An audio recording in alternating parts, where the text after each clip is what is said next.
village. Well, we have a village. But at the same time, there's about 8 or 10 tables. We could have focus groups on, hey, how to fix this.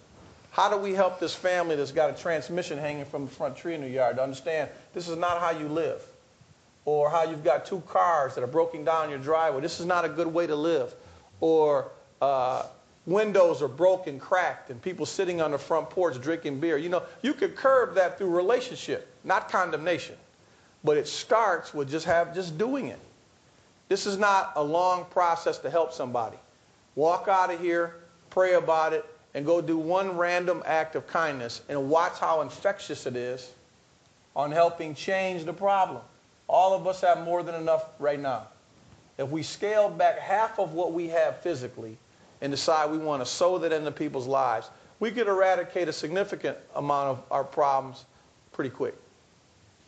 Well, we want to have time for the questions from this group because of the perspective each of you have. So what questions are out there as far as this topic today and how it might connect to some of the things we've talked about already? Yes, please. You mentioned the family. You got to start with the family. What do you find with the mother or the father in the house? What's their attitude when you have to go to that parent and talk to them about their children? Do they say, I can't do nothing with them and throw their hands up? Are they willing to step up? What do you find with the parents?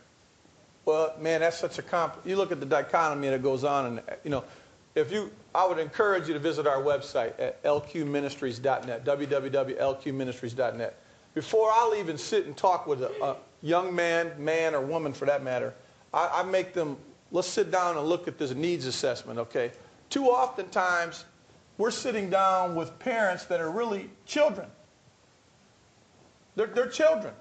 And we're expecting familial values out of people that have no understanding about family. See, because if you have the understanding on family values, you know, hey, it's not okay to shack up with your boyfriend and hang out at the bar on Friday night at Fridays, whatever clubs we got downtown. But at the same time, there has to be a relationship. There has to be some connectivity to showing them how. We get the not me syndrome. Not my son. He didn't do that. He's standing there with a smoking gun. Couldn't possibly be my son. My daughter wouldn't do that. But at the same time, they're saying that because a significant number of young parents, how they're rearing their children was how they were reared. So they're simply regurgitating faulty systems of behavior. You know, a lot of people, you'll be surprised who emulates your behavior. So if we're caught in faulty aspects of living, people are going to, I'll give you a good example. I love to have young men come by my house on Saturday afternoon, and I'm out there digging in my yard, mowing my lawn, sitting with my wife on our front porch, or playing with my dog or my 6-year-old, or they see me out in the yard. Why? Because very rarely do they see an African-American male or Caucasian male, for that matter, doing it.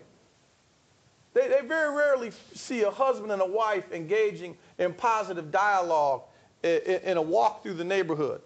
They might see a girlfriend and a boyfriend and 2 children from other relationships, other unions there. But you have to, when you build a relationship, it pulls down these barriers where they won't engage you. And they're more apt to listen if you're depositing something into their life. Some of us have to realize we don't have the right to just speak into people's life yet because of the sheer distrust of, you don't understand my pain. One of the greatest connectivities that I have to my audience is I remember the day when, as a 13-year-old, when my 29-year-old mother expired in front of me because she liked alcohol and drugs more than she liked me. And the day that you wake up and find yourself in sheer, unadulterated poverty, beyond what it was the day before, it gives you a vast listening audience. People want to know that you understand their pain. They want to know that you have some relationship, that you're not just riding through the neighborhoods like the ice cream man. I do think that Jerry has a key point. People are open If you are, what I'm going to term, my mother uses this term, institutions and individuals of trust, that if you can connect with them and they kind of know that you know their story, then they're open to you speaking life into their lives. And I think that, Jubilee gets the chance to work with both the parents and the kids. And I think one of the things that we've learned is that when we're highly relational with folks, that they are open to learning. Many times they don't know or haven't really thought about it, or are actually overwhelmed. Particularly with the disproportionate number of single-parented households amongst the core city residents, it is challenging for a mother to do all that she needs to do. So part of the, I think, systemic strategies ought to be that we come up with ways to come alongside of her to help her build her up. One of the programs through the Healthy Marriage, Healthy Relationship program, we instituted that actually at Jubilee Jobs, and now we do it seamlessly with all of our folks, and that's this whole family wellness thing where we help them develop rules for their house. I mean, things that we probably take it for granted, but they're very much open to this. And if you allow them to role play it so they can see it within the context of their reality, they are able to.